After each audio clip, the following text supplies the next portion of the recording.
Geht? Ja. Herzlich willkommen, liebe Freunde, zur Vorstellung des Bricklink A-Fall Designer Program Sets der Bowling Alley. Ein Set, welches ich, als ich die Runde 2 oder 3, ich weiß gar nicht mehr welche das war, gesehen hatte, sofort wollte. Es hat Modular-Style-Charakter, es ist auf 2 Baseplates, es sieht einfach verdammt cool aus. Wir haben das Set jetzt aufgebaut und können es euch präsentieren. Vielleicht habt ihr es auch schon bei anderen YouTubern gesehen, es ist ja nicht mehr ganz neu. Es hat, glaube ich, was hat das gekostet, Rita? Keine Ahnung. Ja, wir blenden den Preis ein, genauso wie die Teileanzahl. Es war sehr interessant zu bauen, also wirklich coole Bautechniken dabei.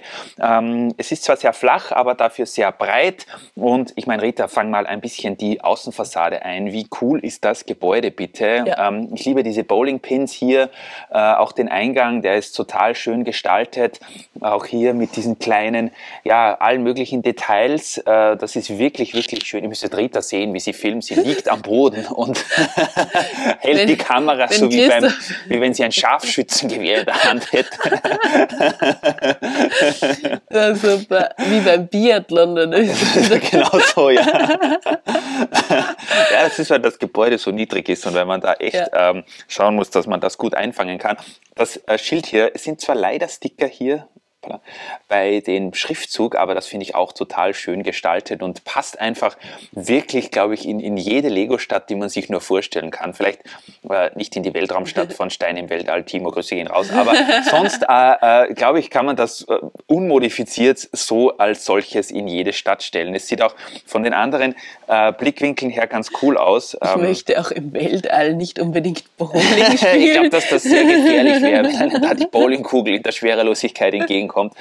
Auch hinten eigentlich ganz schöne Details, muss man ganz ehrlich sagen. Oft sind ja die Modular Buildings hinten sehr spärlich und ja, stiefmütterlich behandelt. Auch hier mit dieser Treppe rauf aufs Dach. Übrigens das Dach, ich weiß nicht, Rita, ob das schon gefilmt hat. Sind da die Bowlingkugeln gelagert? Genau, hier, also erstens mal hat jemand eine Bowlingkugel überhaupt aufs Dach raufgeschossen, wo ich mich frage, wie das geht. Und dann haben sie hier verschiedene Container, wo Bowlingkugeln drin sind. Und mir gefällt auch diese Belüftung oder diese Klimaanlage. Also ich habe schon öfter überlegt, wie wir unsere Gebäude hier oben am Dach ein bisschen verschönern können.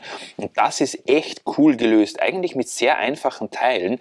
Die sind bedruckt hier, diese Vents, diese Ventilatoren. Aber ansonsten ist hier alles eigentlich mit sehr normalen Teilen, sagen wir mal, gebaut. Und das gefällt mir ganz gut. Jetzt schauen wir rein und drinnen, muss ich ganz ehrlich sagen, gefällt mir die Bowling Alley. Oh, haben wir diese Seite schon gesehen? Nein. Ist auch cool. Ja, also sie haben sich wirklich hier bemüht mit den Pflanzen und mit den ganzen Details hier. Und natürlich ist die Bowling Alley auch drinnen eingerichtet. Drin ist sie fabelhaft, also mir gefällt sie sehr gut. Aber drinnen ist, wo ein bisschen ja die Probleme des Sets zum Vorschein kommen. Und zwar, Rita, film mal bitte hier rein. Also 2 Teile, die abgehoben werden. Oh no. Also gleich mal zur Klarstellung, nein, wir hatten kein Erdbeben in Wild City, Gott sei Dank nicht. Aber es ist ähnlich wie beim Lego Store und fragt mich nicht warum. Es wurden hier auch im Innenleben überhaupt keine Jumper Plates oder auch normale Bricks verwendet. Es ist hier alles gefliest. Das ist an sich nichts Schlechtes, weil wir lieben geflieste. Ja, ich finde es auch schön, aber praktisch ist halt was anderes. Ja, ich werde das auf jeden Fall auch noch ein wenig umbauen. Gehen wir mal Schritt für Schritt. Also wenn man reinkommt in die Bowlinghalle, hat man erstens mal gleich, was man in die Hand gedrückt bekommt. Die sind leider auch geklebt. 2 so Scoreboards, Score Sheets, wo man eintragen kann, wie viele Punkte man schon hat beim Bowling heute. Dann haben wir gleich, wenn wir rechts rüber gehen, was mir sehr gut gefällt, eine kleine Arcade, eine Spielhalle mit 3 Spielautomaten. Und ich finde den Boden hier total cool. Er war zwar sehr aufwendig zu bauen, aber der gefällt mir. Wir haben hier einen Rennsimulator, einmal, keine Ahnung, und einmal was zum Schießen. Auch sehr coole, Pac-Man zum Beispiel, sehr coole Automaten hier. Vis-à-vis haben wir eine kleine Küche, da seht ihr schon, der Chef hat sich schon hingelegt, weil er auch keine Noppe zum Stehen hat und die fliegen wirklich, also da braucht man wirklich das Set eigentlich nur anschauen, fliegt hier alles umher. Mir gefällt auch hier die Fliesung der Küche mit diesen eher neueren Dreiecksfliesen. Auch coole Küche an sich, also mit Milch Hotdogs und alles Saft. gibt es hier. Also man kann, Kaffee. Auch draußen ist das so ein richtig amerikanisches Diner-Style, wo man hier sitzen kann und eben was futtern kann.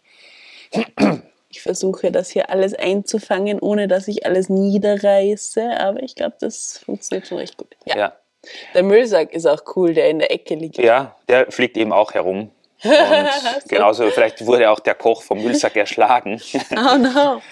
Im Hauptbowlingbereich haben wir dann alles in Braun gefliest, was finde ich sehr edel aussieht. Wir haben hier also dann die Kasse, wo auch, ich weiß nicht, sind das die Bowlingschuhe oder was ist hier drinnen in diesen wahrscheinlich doppelten, und das fliegt eben alles herum, die sind hier schon, ihr seht, wenn das ein bisschen befestigt wäre, hätte ich mehr Freude damit, aber hier kann man eben das Ticket lösen und sich den Bowlingabend kaufen, mehr oder weniger, die Spielrunden, ja. Und der Computer ist aus einem Koffer gebaut. Richtig altmodischer so cool. Computer, noch kein Flatscreen sozusagen, also das haben sie cool gemacht. Dann haben wir eine sehr schöne Couch, die gefällt mir auch wahnsinnig gut, ist vom Baustil her sehr interessant gestaltet, mit viel Platz für alle, die hier mitspielen wollen. Wir haben ja hier 4 Bowlingbahnen und ich glaube, da werden alle Bowlingspieler hier genug Platz zum Sitzen haben. Dann haben wir hier links und rechts baugleich so Regale, wo die Bowlingkugeln gelagert werden, die auch sehr cool aussehen. Übrigens, die Bowlingkugeln liebt Tim. Er hat sie schon alle ein paar Mal aufgesammelt und wieder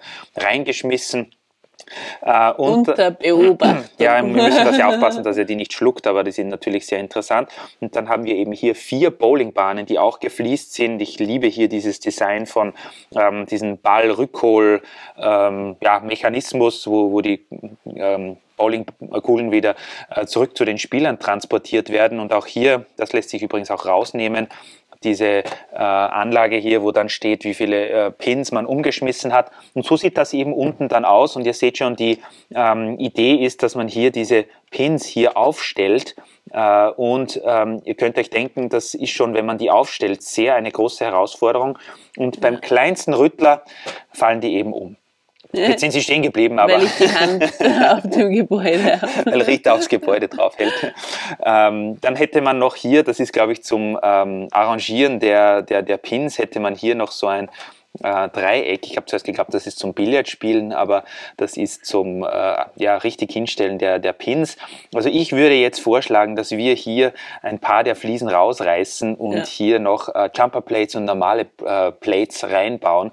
Gib noch mal den Rückteil rein, damit die, Moment, da muss ich zuerst dieses Billarddreieck rausgeben. Also das ist der einzig wahre Kritikpunkt meinerseits an diesem Set, dass da alles durcheinander fliegt und dass man da keine Möglichkeit hat, das irgendwie reinzustellen. Es hat nämlich nicht mal Sinn, dass, wenn man das in die Stadt stellt, gut, dann kommt man nicht mehr an und so weiter. Das ist egal, ihr könnt das auch in die Vitrine stellen. Diese Pins hier, die fliegen überall in der Gegend herum und das hat eigentlich in dem Fall überhaupt keinen Sinn. Das müssen wir noch ein bisschen berichtigen. Das verstehe ich sowieso nicht, weil ich mag das gerne, wenn das alles fixiert ist und zum Beispiel auch, wenn ich jetzt hier diese Figur aufstellen möchte, die, sagen wir mal, der Pokal wäre jetzt eine Bowlingkugel, dann möchte ich die ja quasi in Motion aufstellen. Aha. Und wenn ich das versuche ohne etwas, also ohne einen Pin am Boden, geht das natürlich gleich schief. Ich weiß nicht, und das mag ich immer gar nicht dann. Typen und Typinnen von Lego schauen sich ja diese Bricklink Designer A-Fall Program, keine Ahnung was, Sets ja nochmal an, aber das war dasselbe Problem beim Lego Store, dass auch drinnen die Figuren, die Mitarbeiter und Kunden alle herumfliegen. Das ist leider auch hier der Fall, aber sei es drum, es sind sehr schöne Details bei dem Set, sowohl außen als auch innen. Mir gefallen auch übrigens diese Lampen hier sehr gut. Das ist so wirklich wie die Bowlinghallen. Bei uns haben jetzt leider sehr viele Bowlinghallen zugesperrt in letzter Zeit, gibt es nicht mehr ganz wenig. Aber wie das hier gelöst wurde, auch mit der Farbgebung, ist es ein tolles Set. Ist auch sehr gefragt, glaube ich. Ist schon im Preis gestiegen, also wir werden es auf jeden Fall nicht weiterverkaufen. Aber jetzt steht ja schon die nächste Runde vor der Tür. Oh ja. Da haben wir, was haben wir da? Die Baustelle, den Astronomieturm und... Ich habe schon wieder vergessen. Und natürlich Studgate, wie konnte ich das vergessen? Ach ja, stimmt. Aber so ist das halt mit der Bowling Alley. Ein schönes Set. Machen wir vielleicht nochmal zu, dann dieses Scoreboard schmeiße ich gleich rein. Da hat man auch nichts, wo man die irgendwie befestigen könnte. Und geschlossen sieht das dann hier sehr schön mit dunkelrot und mit Türkis und allem möglichen aus. Und das ist wirklich ein sehr schönes Gebäude. Ja. Also mir gefällt es sehr gut. Es braucht noch etwas Überarbeitung, definitiv, und auch mehr Figuren natürlich, die da wirklich auch Bowling spielen.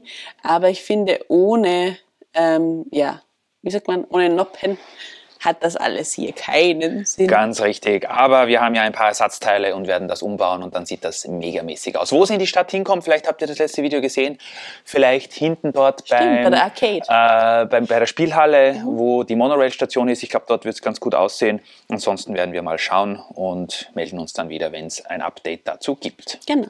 Ja. In dem Sinne, baut auch ihr was Schönes oder geht kegeln. Dann sagt man ja auch immer zur Kegelbahn. Ja. Geht kegeln in der Bowlinghalle. Genau. Bei uns sind die oft einfach nur bei solchen Gasthäusern hinten dann in einem kleinen Raum eine kleine Kegelbahn. Nicht so eine schickimicki Bowlinghalle wie hier. Aber ja, genießt die Zeit mit was auch immer, baut was Schönes. Lasst einen Zug fahren oder schaut unsere Videos, egal was euch eine schöne Zeit bereitet. Und dann sehen wir uns vielleicht in Wild City. Macht es gut. Tschüss.